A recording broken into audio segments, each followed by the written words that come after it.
कोरबा के काजल सरसीवा के साड़ी, बिलासपुर ले मंगा हूँ तो कान के बाली, चांपा के चश्मा जांजगीर के जींस, ले लूंगा ले मंगा हूँ तो बिंदिया में लाली।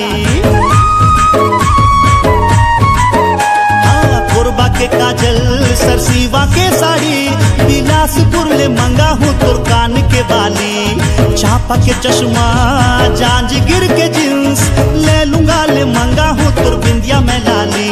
दुल्हन बना हूँ तोला करूँ तोर सिंगार रे, मड़वा तरी पहिरा हूँ नया हार हार रे।